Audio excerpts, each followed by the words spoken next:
clearly understand. We're talking about the book. Okay. Yes, and Lisa, whose video isn't working, is kind of our moderator. And I'm kind of hosting the Zoom meeting, so I'm one of the Gabriel's Horn authors too. But Lisa's going to be asking questions, so just pretend you can see Lisa. Yeah, I'm sorry, my computer has been working fabulously all year until last week. The camera just completely gave out. So I've been trying to go between two computers, and it's just easier if you don't see me, but I can see all of you and I can hear you. So you can just pretend that I'm, gorgeous and I look like Cindy Crawford. And She does. She looks very much like Cindy Crawford. Exactly. Use your Except for the imagination. green hair. Last week she had green hair. Maybe should we get started, and then Yeah. as others come, we can join in? Yeah, let's Yeah, get let's do that. started. Laura, I hadn't read your first book. Laura and I met maybe 4 years ago, 3 years. Whenever you join Night Riders, how long is? Yeah. And I think you were on your 4th book or 5th book in the series. Let me see. I published the is that Chanel? Yeah. I published the 5th one about 2 years ago, so I might have been on the 4th one when you joined. I think so. So I hadn't read the first book yet until we were just going to discuss it tonight. So I was curious as I was reading it, what made you think of this genre and the time frame and the 14th century Scotland? How did you conceive of this? Well, that's a funny story because I have no Scottish ancestry at all. Unlike, for those here, John, who is SM530VL in the corner there, John is actually a direct descendant of the Neil Campbell, not my Neil Campbell, but the actual historical Neil Campbell. So I, by contrast, have absolutely no Scottish blood that I know of at all. But I was a trombone player, and I played all through high school. I majored in music in college, playing trombone. And so there's this really cool piece of music called Bluebells of Scotland. And so way back when I was in high school, before we had internet to research things, I looked up the words. And Jonelle is muted again. Why is she muted? Yeah. That's her new sign on. She came on under a different. Yeah, I know she did. Let me hit unmute here. I tried it, but I think it's at her end. Huh. Okay. So anyway, the words, the lyrics to this, when I found them, were about streaming banners and noble deeds. I thought that's like the kind of story I want to write. And then I also had this children's book that I love. And in fact, I was out there in Portland last June, just about a year ago, to visit the author of that book. She's in her 80s and she's in great shape and she lives on like 5 acres. And her book was called In the Keep of Time. It's a children's book. And it's about these 4 siblings who go into a tower and they come out in the wrong century. And so these ideas kind of combined in my head. And then one day, who knows why, I just sort of had this image of this man who is so obnoxious that he gambles away his livelihood. And he's so obnoxious and arrogant, he follows that up by conning his girlfriend out of her mother's or grandmother's heirloom ring to get it back, getting her to pawn it off. So just bits and pieces here and there. How long have you been writing? I've been writing since I was probably about 8 years old. So I finished my first novel when I was probably about 22 or 23. And just been writing pretty much ever since, all sorts of things. So is there anyone here I should ask who doesn't know what the book is about? I haven't read the books, but I know generally what they're about. Okay, And so, yeah, go ahead. I was going to say, and I understand that your main character has a really nice name, Sean? Yeah. But he spells it wrong. Yeah, what? I thought you spelled it. Excuse me, I have to apologize. My phone's about to die. I'll see you Oh, no. in a few. Okay, Sorry. well, if you can charge it up and come back, we'd love to have you back. I'll see what I can do. But Okay. thanks a lot. All right, Okay, bye, Jen. Good luck tonight. bye. I was just kidding about the spelling of the name. I'm sure it's perfect. But I thought your name S-H-A-W-N. what's that? I thought you did spell your name S-H-A-W-N. I'm S-H-A-W-N, but your character's is a S-E-A-N, right? No, Oh, It's then he has. You really That's have. Ah, Yeah, that's why I've made the joke occasionally that you're much nicer than the Sean. I'll take that as a compliment. Yes, yeah, you should. You definitely should. So, What yeah, was- and Laura, I got it. I got a little way into it, but I wasn't able to finish it this week. how far did you get? Not very far. So sorry. So how many on the call have read the whole book beginning to end? I have. Hooray! Did you read it years ago? I did. I read it many years ago, and I read the second one, and then I bought the third one, and I have not read very much of that one. Okay. I still have a ways to go to finish, but I always remember thinking what a fun movie that would make. I am partial to that idea. I think he's kind of a fun character because he's so totally obnoxious, and he does things that I think some of us would love to do and love to say. I got to tell you, Laura, you remember Terry, my daughter Terry? Yeah. An avid reader, and I can't get her to read that because the first chapter, she hated that guy so much. She just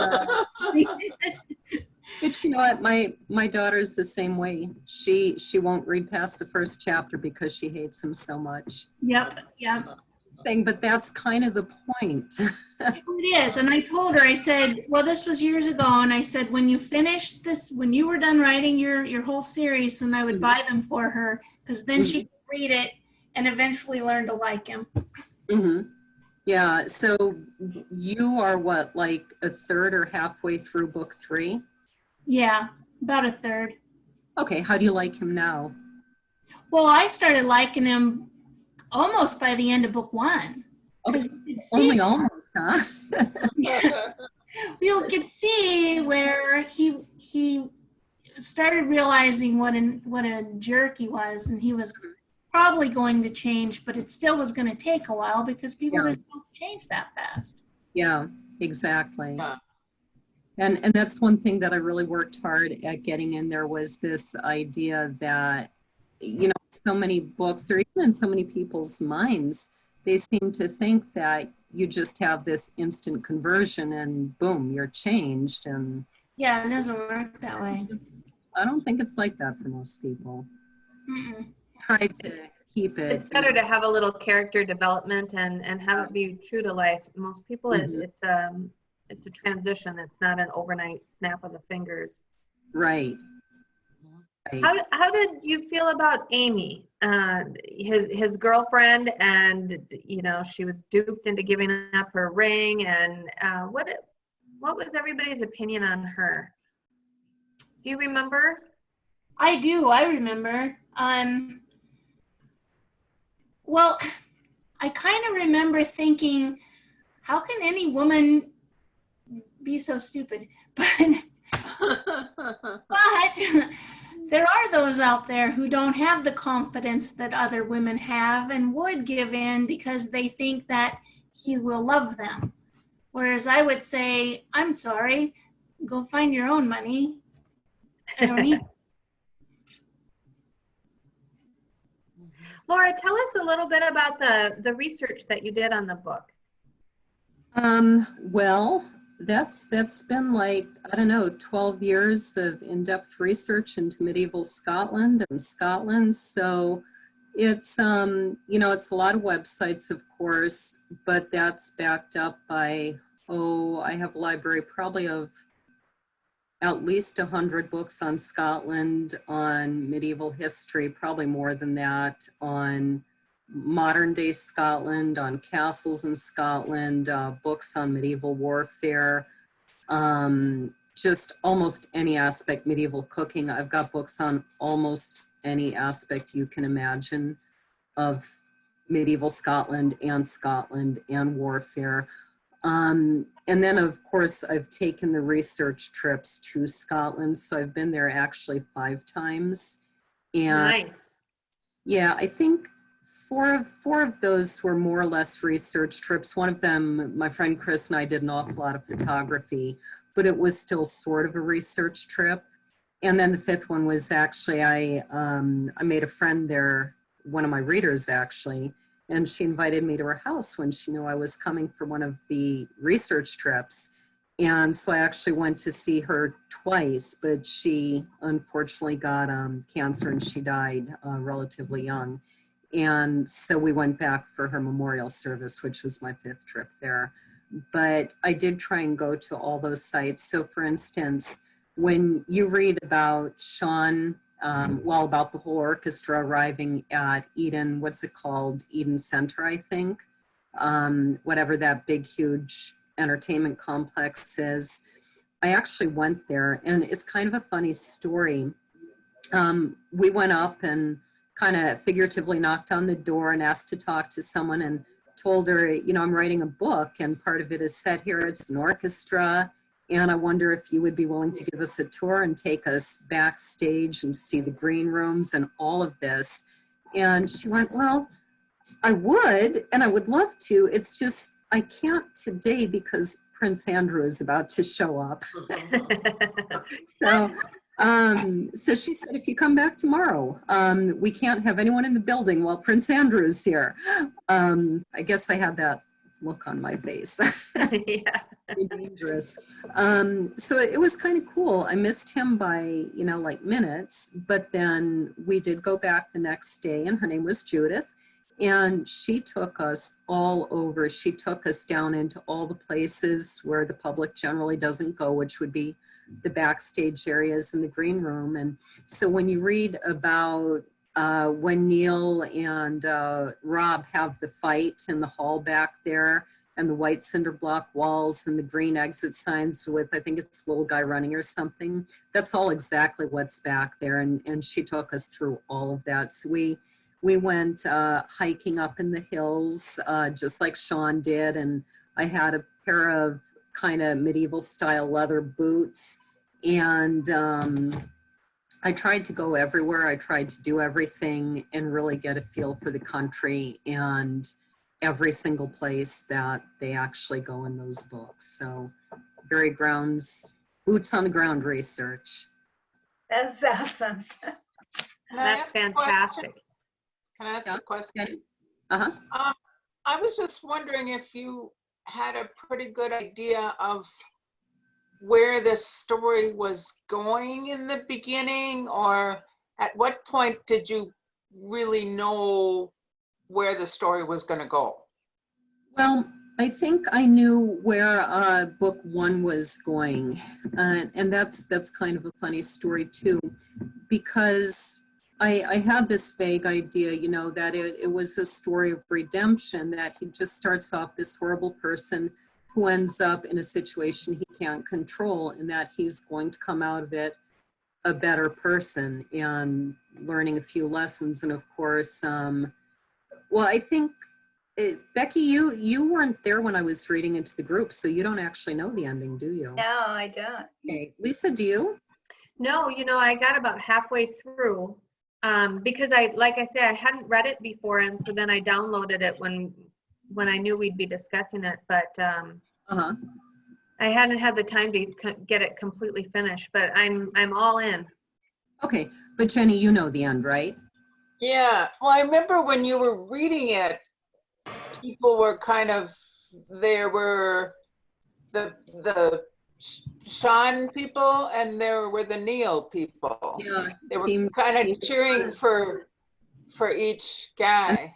I have the t-shirts. It's too bad I didn't think to bring them. Yeah. I can hold up Team Sean and Team Neil. Yeah, Team Sean. Anyway, I'll try not to give too much of a spoiler. He does do it at the very end, you know, kind of, it's sort of instinctual. And, you know, obviously there's the books 2, 3, 4, and 5. So when I wrote it, I actually expected it to be a standalone novel. And I actually thought that his good deed was going to end very differently. And so I thought I wrote one story and I gave it to my sister, and she read it and she said, well, what happens next? And I thought, well, it's kind of obvious what happens next, nothing, because, you know, because of how it ended. And so I went back and I reread it wondering what in the world did she see that I didn't? And I went, oh, wow, I didn't actually write what I thought I wrote. So what if? What if he continues? And so in that respect, I didn't really see the end when I started the book. But I think once I realized that there's this whole other world that just opened up, it gets to be difficult to say without giving spoilers, but if he survives this injury that he gets at the end of the book, because I thought he died. And, you know, I realized I didn't actually say that. So he did survive. And he's still in medieval Scotland. And I think at that point, the whole arc of the book was in my mind that there's going to be section 2 where he's trying to get home. And then section 3 is what happens to someone who is that vastly changed from spending time in this medieval warfare and medieval environment. What happens when you're so vastly changed and you try and step back into your life? And it's an interesting question for all of us, maybe. I found it fascinating how when they first went up into the tower, fell asleep, and woke up, and 700 years apart, the amount of time it took Sean to realize was different than the amount of time that it took Neil to realize and accept that they were in different centuries. And then also just the complexity of using a fork and getting into a car and not having coffee, you know, those types of things. How long did it take you to kind of hash through all those details?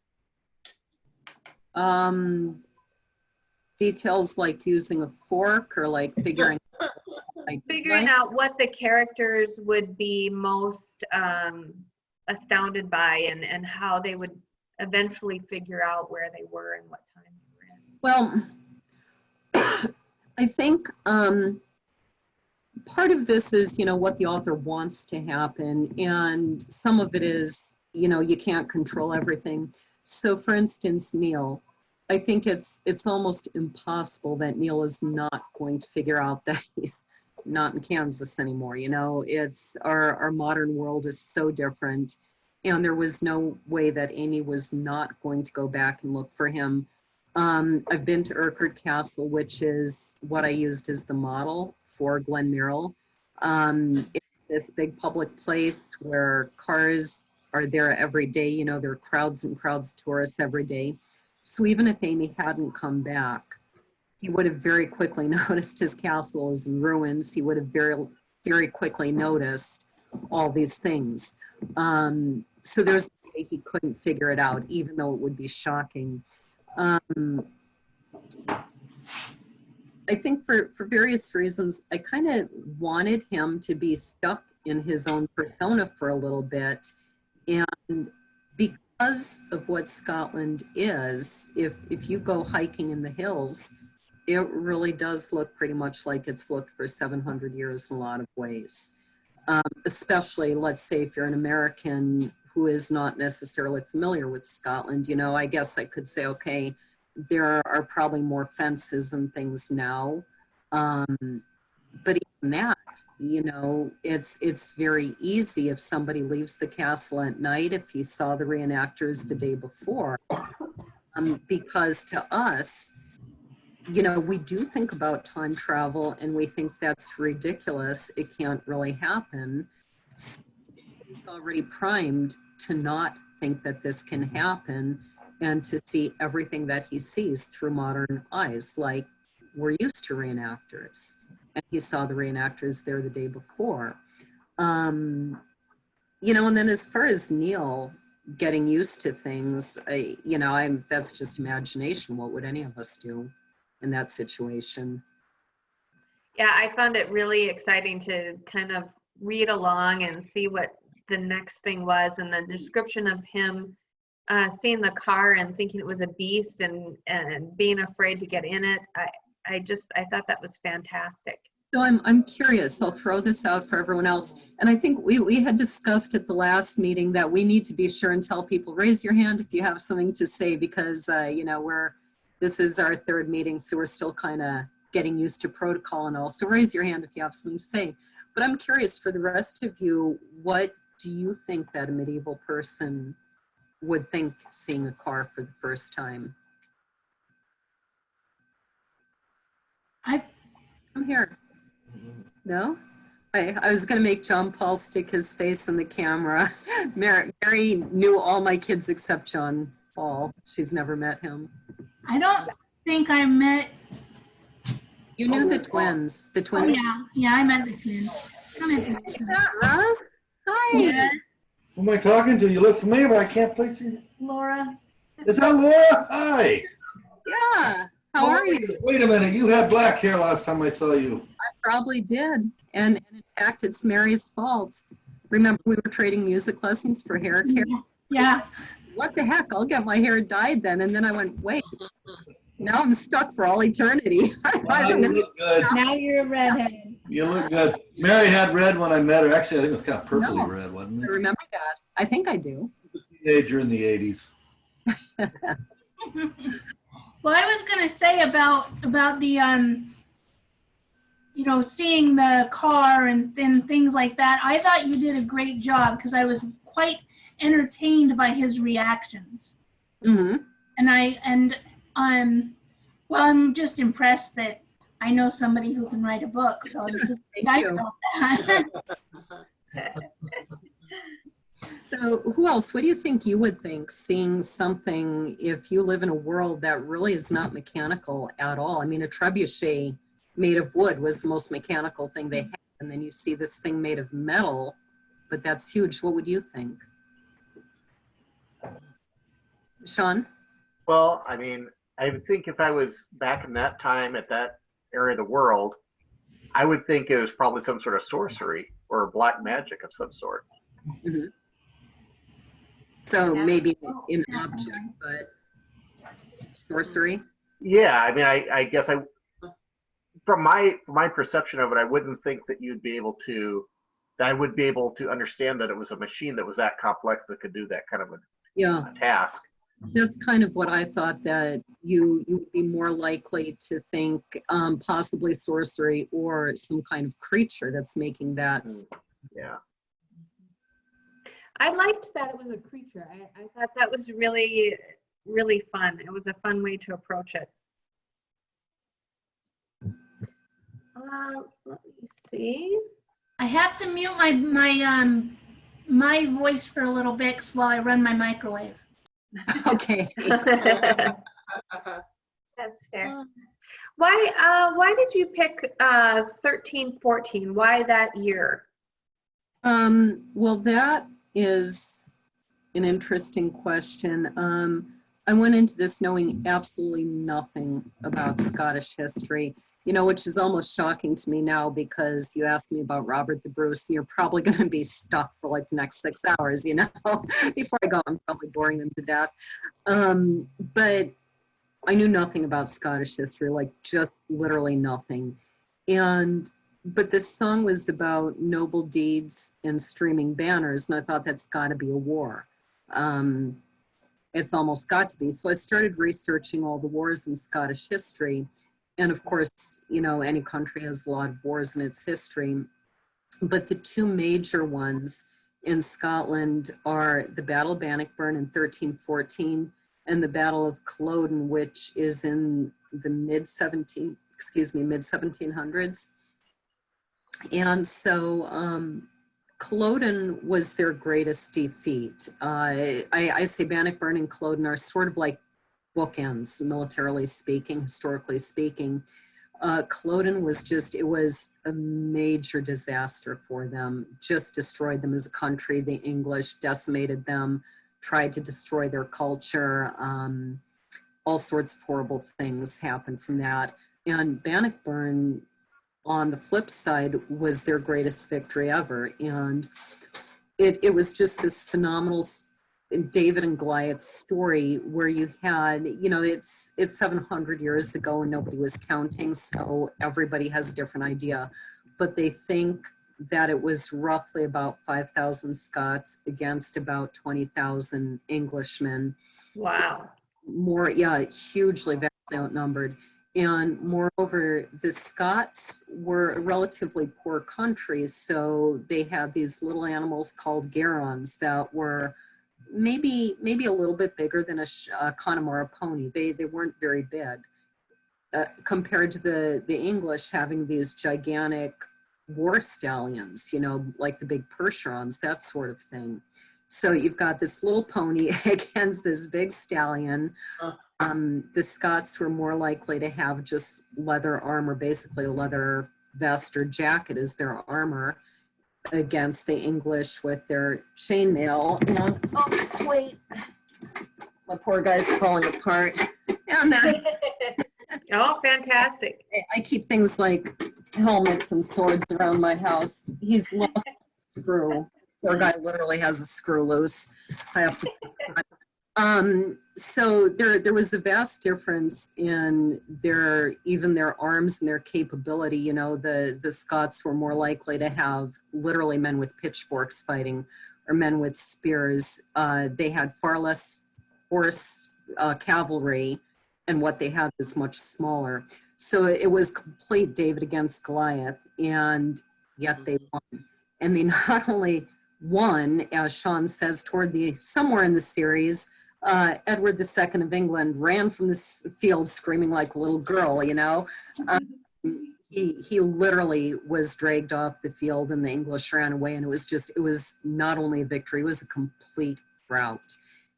And it's incredible how Robert the Bruce was able to do that. So I kind of thought, you know, noble deeds, that's going to work better with a great victory. It's been a lot. Yeah. So that's why I picked Bannockburn, and that happened to be in 1314. And hence I started learning all sorts of things. Like I originally almost put cannon in this battle. And then I thought, wait a second, I better find out what year cannon were invented. And they actually came in, I think, about 30 years after this book is set. And I came to a place where I was describing clothing and realized I don't even know if they had buttons. And no, they did not have buttons in 1314. So it's a real learning experience going back that far. You know, talking about that, one of the things that I was really interested in was the musical instruments.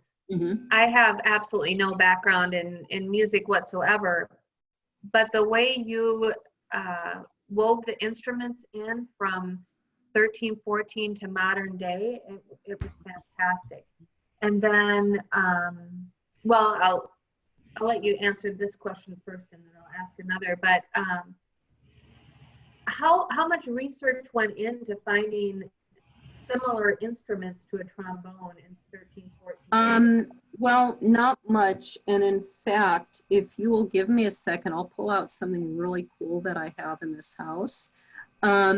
If you do the slightest bit of research on medieval instruments, you'll find that the sackbut was what they had.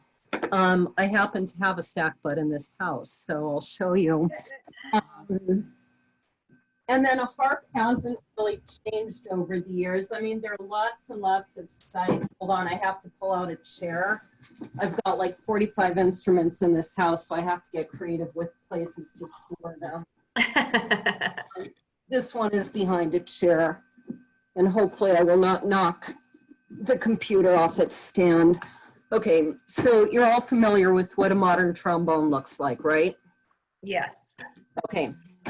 And when I do these demonstrations, I actually bring both the modern trombone and the sackbut so people can see them both. So I might have to back the computer up. Whoops. So you can see it all. Huh. Okay. So do you see how long and narrow that bell is? Yes. Yeah. Oh my How God. small it is. So a modern trombone, I mean, this isn't the best angle, but a modern trombone has a much bigger flare. And so it sounds, I think to a modern musician, especially modern trombonist, you know, the sound is going to be obviously different. But to someone who's not familiar with it, it's going to sound a lot like a trombone.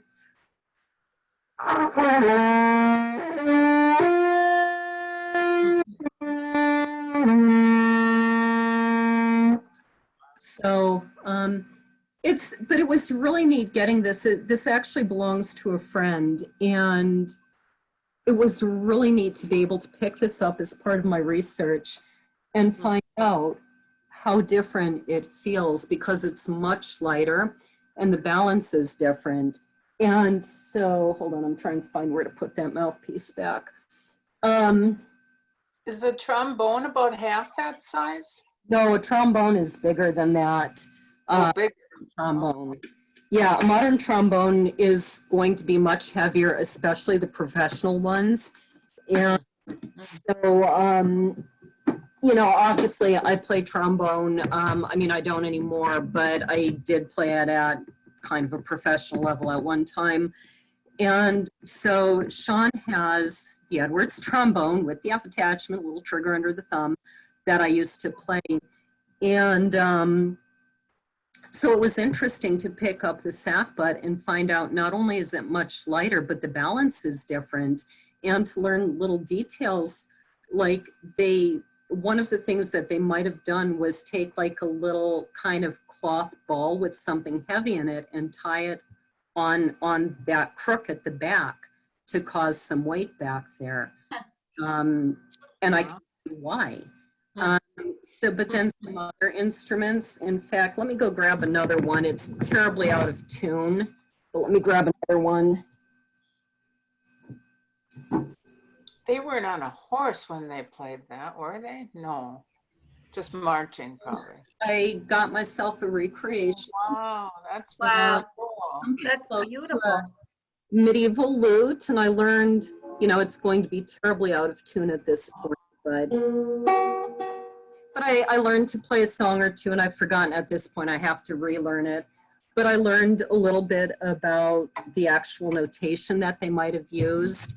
Harp, of course, really has not changed in, you know, thousands of years. So my little But harp, the size was different. You mentioned that a lot in the book, that the weight and the size. well, yes and no. So, you know what, I'm just going to turn my computer around, and I think there are a couple things that are a little messy in this house, but too bad. Oh, there are my harps. Okay, so here's my big harp, and you can see my little harp right next to it. So let me show you. So this is about the size of my big harp. You can see it's up to my shoulder. Actually, I'm incorrect. This is my medium harp. I have a bigger one in the back. Oh my gosh.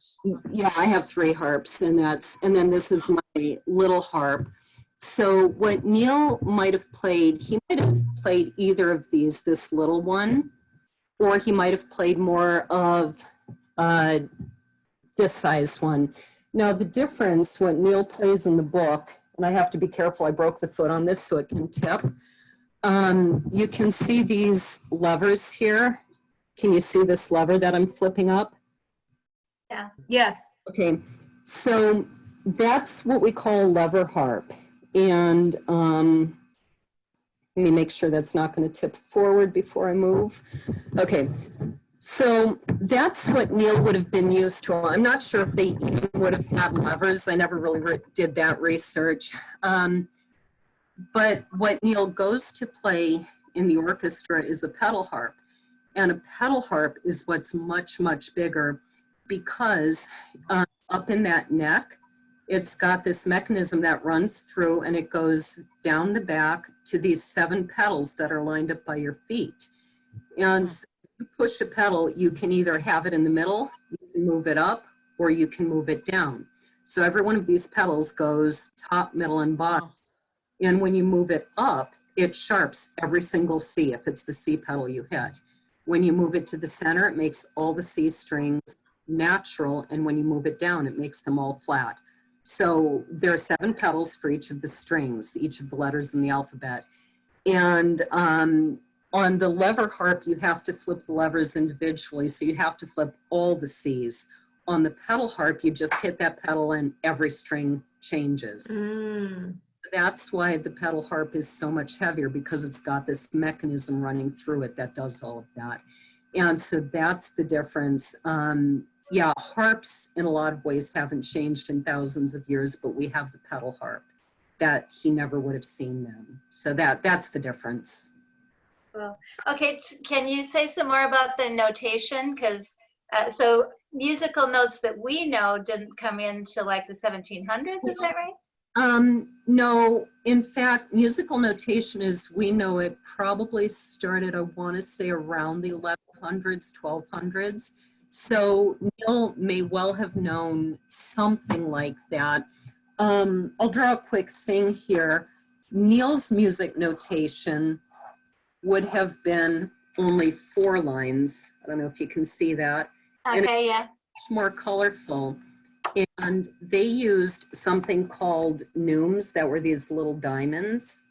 Okay. And, their method of showing rhythm was different. I've studied a little bit of medieval music notation, and you do have to learn to read it. It's not quite like ours. So he might, but I think that the way I wrote it, Neil really was more of a play-by-ear sort of a person. I don't think he really read music. And even today, there are lots and lots of people who are very talented at playing by ear, and maybe they can't read music at all, but they can play very well. And that's more what Neil did anyway. And so what I was talking about, the lute, it has its own, it's what's called tablature. That's my musical clock. I forgot to take it off the wall. I have to turn face to the walls because it's light activated. So everybody sing. Mary? Mary? I have to bug out because I thought this meeting started at 7, and when I realized 7 o'clock my time was actually like, oh no.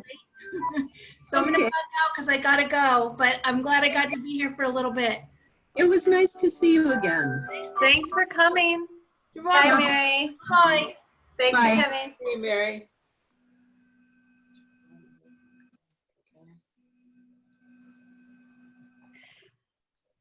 Well, Laura, I also want to ask about the, a harp, a string instrument, and a trombone, a brass instrument. I imagine there aren't a lot of musicians that transition between the two. I know you are one, but tell me about that. Like what part of it specifically? How I ended up doing that? How you ended up doing it, and how it was to try to make Neil and Sean transition between the two the way you did. There are a lot of musicians who do play multiple instruments, probably not trombone and harp. That's probably a little unusual.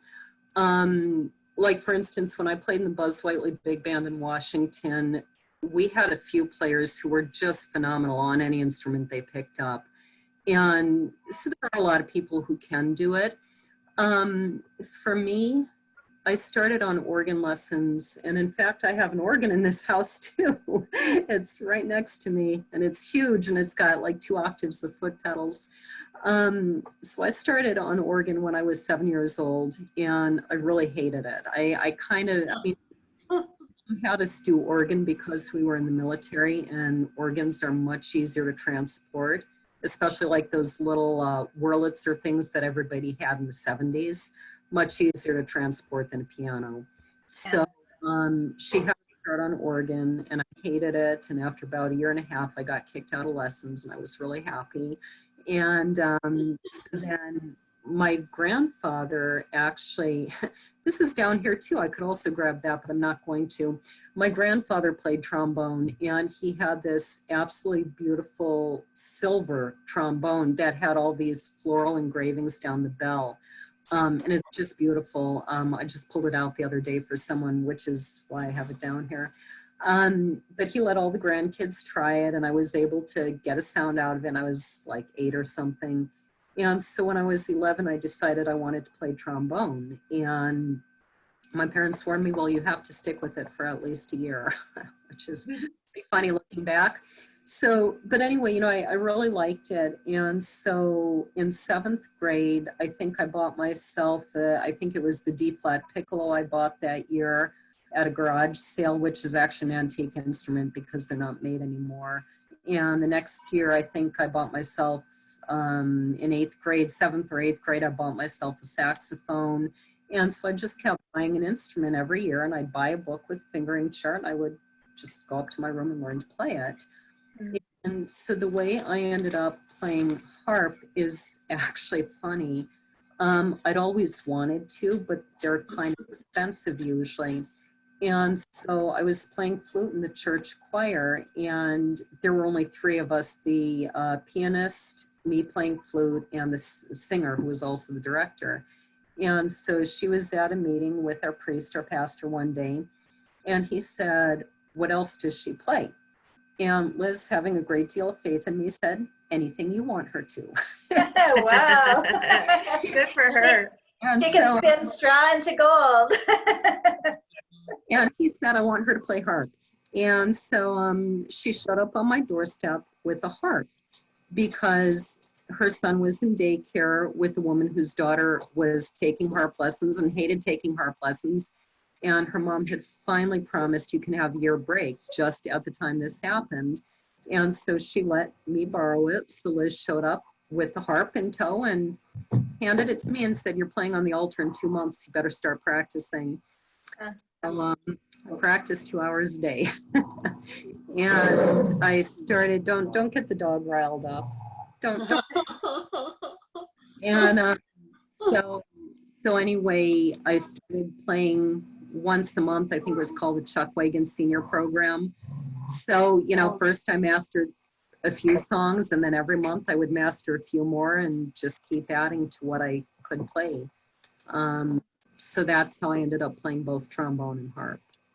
And as far as Neil and Sean, like I said, I know so many people who can play so many instruments really, really well. I can play a lot of instruments. I can play some of them reasonably well, but I know people who are just brilliant on pretty much anything. And so knowing people like that, to me, that's very natural that a talented musician like Sean or like Neil can play another instrument. I mean, it's like reading a book or reading a poem. It's all the same language. Cool. It was a fantastic, fantastic connection to who you are and to who the 2 men are, and the 2 time frames. I just love that part of it. So I'm curious, for those who have read the book or read part of it, did you find that you learned things about the music or about the instruments? Did that kind of draw you into things you hadn't known? For me, it absolutely did. It absolutely drew me in, and I found that to be one of the things I like best about the stories is hearing about the orchestra and all the politics within the orchestra, and Sean being such a womanizer, and you know, flutes are a dime a dozen. You know, that kind of you know, thing is just fantastic. That's and very realistic. I mean, I remember when I auditioned for Oberlin when I was auditioning for colleges to get into college, and when you're a trombone player, I don't know, you might have 20 or 30 auditioning for 4 spots in the college in the freshman class. But when you're a flute player, you might have 200, and they're Oh, auditioning for more like 2 or 3 spots in the freshman class. So, you know, unfortunately that's true, and it's maybe a crass way of putting it, but the competition is very, very stiff for an instrument like flute, and fewer people play trombone. So, you know, there's still those auditioning are incredibly good. They're amazing. But there are fewer of them. is it very common for women to play trombone? No, not really. Yeah, I didn't think so. But no, Uh, Yeah, and that's, you know, over the years, yeah, I usually always meet some other women, but it's going to be mostly men. And, you know. Well, guys, oh, go ahead, Jenny. oh, I was just gonna say, what I remember standing out about the book was the morals of Sean and Neil, and how it seemed like those were kind of pointed out that that it was quite a difference between their morals. I always liked the it seemed like Neil took his Christianity, that his views there were pointed out a lot in the book, I thought. And, you know, Sean was a little bit more on the other side, you know, on the wild side. And that's what I remember about it. And I liked that. I mean, certainly the music and the historical part of, you know, Scotland and that kind of thing were good too. But to me, some of the love story and the Sean kind of working at being a better person, that's kind of what stands out to me about the book. Yeah, and it took him a while. Yeah. Although I think, you know, what is it, maybe about halfway through that he gets caught in the dungeon, or not the dungeon, but the cellar under Fergus's inn. I haven't gotten there yet. I'm not sure how that point that was. Remind me, how far have you read? Me? No, Sean. I don't know if you can hear me. Oh, Oh, yeah, it doesn't seem like he can hear. Yeah. I'm So sorry. I, I didn't realize. What was the question? the book have you read? How? You're cutting out. That's part of the problem. Let me fix my audio. Okay. Try it again. How far into the book have you read? On your book, honestly, I just kind of read what was on Amazon. Oh, okay. I'm sorry, but I'm looking forward to reading it. You've got me interested. So.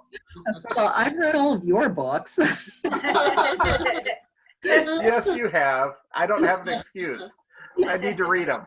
Right now, I because of this book club, I have bought some of the books, but I had to move ahead because, believe it or not, with the COVID-19, I'm with the job I do, I'm actually gotten more work to do than I would normally have. What job do you do? I'm a copywriter for a marketing firm.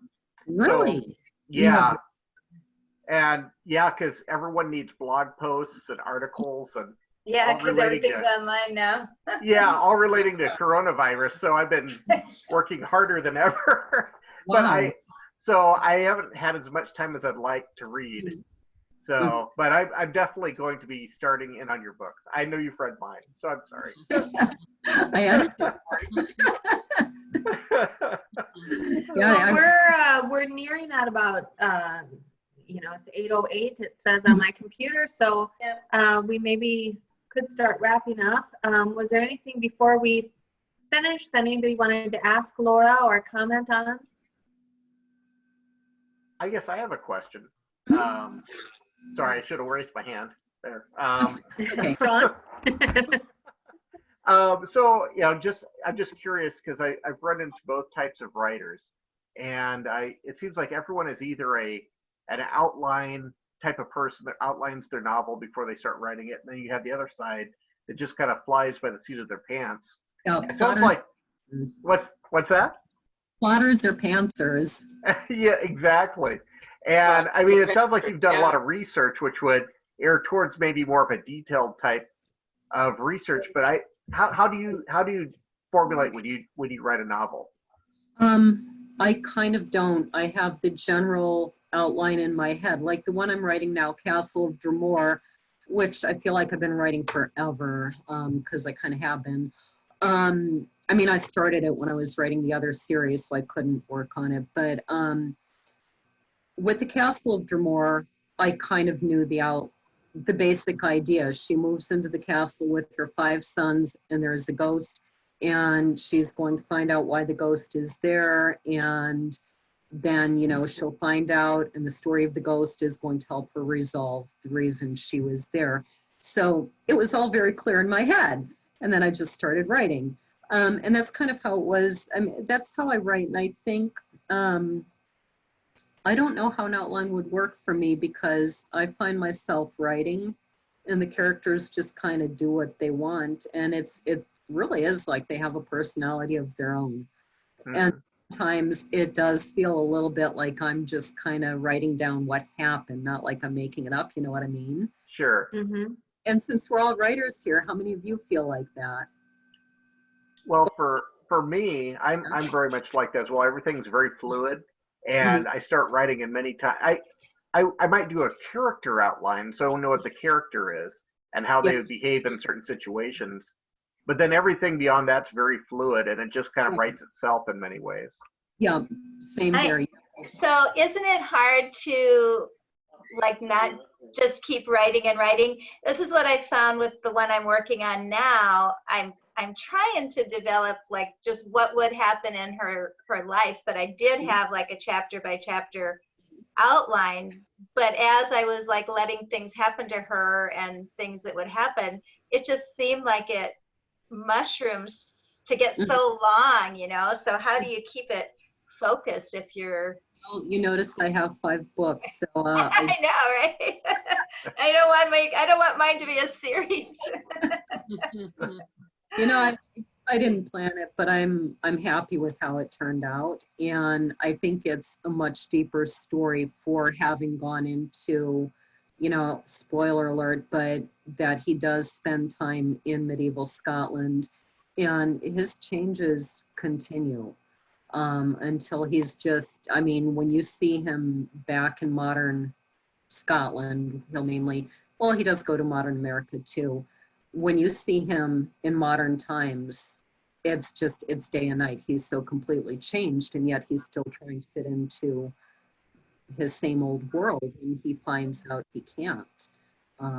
So, you know, it worked, and it turned into something I didn't necessarily plan, but yeah, I think that's great. Yeah. You know, Angus, I've always said Angus in book 2 just sort of walked on and sat down and started talking to Amy, and I'm all like, who are you? What are you doing in my book? But it's, you know, it's wild how that happens. And I think most writers at least sometimes experience that, where they're really just like, it's like they're writing down somebody's story that's being told to them rather than creating it. Yeah, that's great. Did you ever get your, did you have a hard time keeping all of your research in order? And because you must have had a ton of research. I probably, you know, if the entire 5-book series is, you know, 1,200 pages long or whatever it is, I've got that many pages in research notes. Yeah, the research is extensive. For a while I was using, I think it was called Google Books or something like that, Google Docs, Google Notebooks. They had a really cool system of notebooks and sub-notebooks and things like that. And they quit, and they just turned it all into documents in Google Drive. I've had multiple ways of holding on to research over the years. And, you know, at this point, I'd be hard pressed to find any one thing, but a lot of it's in the head now. The amount of research you did is definitely a credit to you. I mean, that's just really cool. Yeah, I've enjoyed it. I mean, at this point, I would love to get a PhD in medieval history, but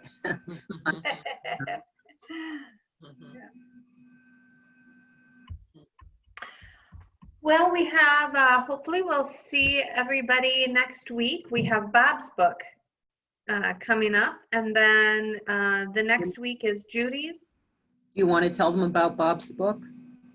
You know, I haven't read Bob's book. Was that the first one? His first Yeah. book?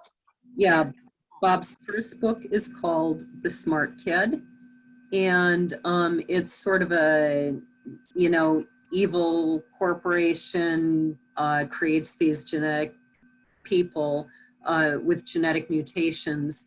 And so The Smart Kid is about one of them, and it's sort of a series, although you can read them all each individually. And so The Smart Kid is about a man now who stops aging at the age of 13. And so he has spent his life, you know, growing older and wiser, but his looks never change. And the government has already caught him once and done all these experiments and things to try and figure out why he isn't aging and how they can use this militarily. And so he escapes, and this is the story of kind of his life on the run and trying to reconnect with his twin brother. And it's a really good book. Bob is a very good writer, so I think anyone would enjoy the book. And then Judy, do you want to tell them about Judy's? Yeah, Judy's book is about a woman who has a job change and unknowingly or unwittingly uncovers this plot to steal money from her employer. And throughout the book, it takes a journey of her getting involved with these people in this plot, with this woman who was raped and her two sons who are out for revenge. And there's a twist where they they uncover a sex trafficking ring and end up kind of uncovering that, and it loops around in a really fantastic way that there's a real redemption to it. And she worked a long time on it, and I think it's really well done. And I think you actually have the dates backwards. I'm going by memory, but I'm pretty sure that Dan Blum is May 4th. His book is The Feats They Run, which Yeah, is, that's right. Okay, Yeah. I don't have it up, so I bet you're right. yeah. So that's about the old man stranded on the desert island who's telling the story of his life from the age of about 13 in pre-war Germany all the way through until he gets on this yacht that eventually gets shipwrecked. And one of the best books I've ever read. It's a fantastic book. So he actually is 2 weeks from now. Judy is 3 weeks from now. And then Jenny, I think you are a month from now, right? May 18th, I think. Are you in May 18th? And do you want to tell me about your book? Oh boy. It's basically a memoir about my life, and not all of my life, but kind of the main parts would be coming from a farm and really poor, and in the end becomes this writer. So, but there's some things in between. In between. Well, Jenny's stories are really fantastic. They're fun and they're homey, and there's some humor and heartwarming moments. And you're a good writer, Jenny. I'm looking forward to reading it.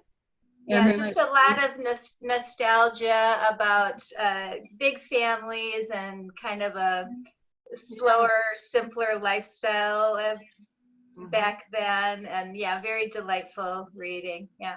Yeah, I just finished it, so no one has really asked me, you know, what it's about. So sorry, You weren't prepared to give your little elevator speech. yeah. Sean, June 1st. Right? Correct. Yep.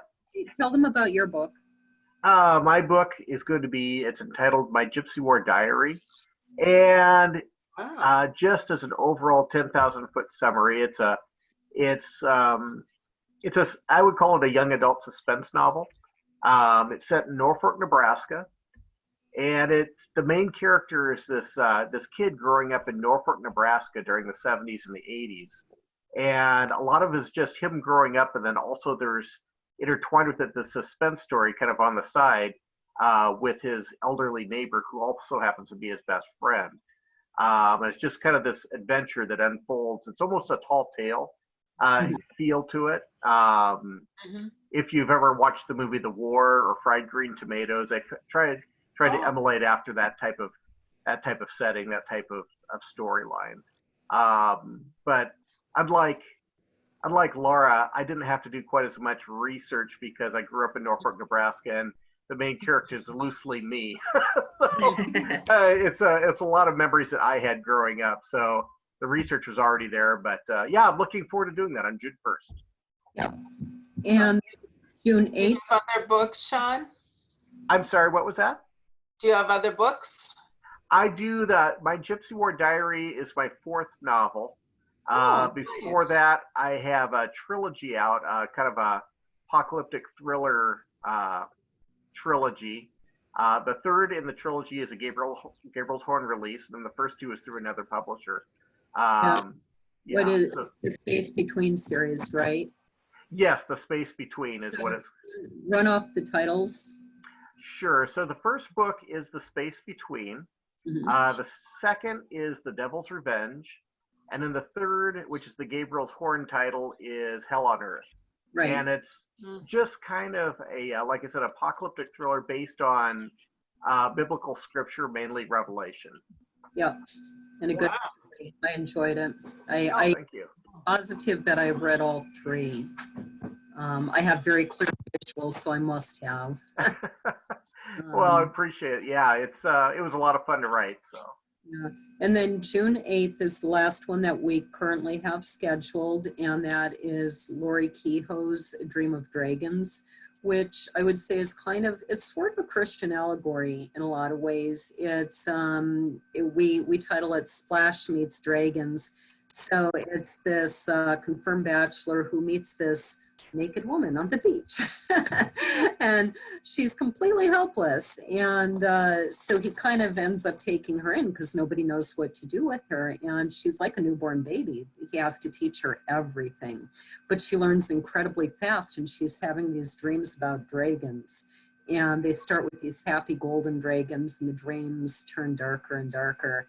And so it's very much an allegory story, but kind of like C.S. Lewis, fun to read. You can just read the surface story. And then if you want to think about, what this is really about. So just a little plug for that book. I did beta read it from the first publisher. It's definitely worth a read. It's a good read. Yeah. So yeah. She just got a very, very nice review. I fixed a couple typos in the PDF and sent it back, and I believe then the person's going to post it now that those typos got caught and fixed. So good. Very good review. Thanks, everyone. Okay, thanks, Lisa. Thanks. Okay.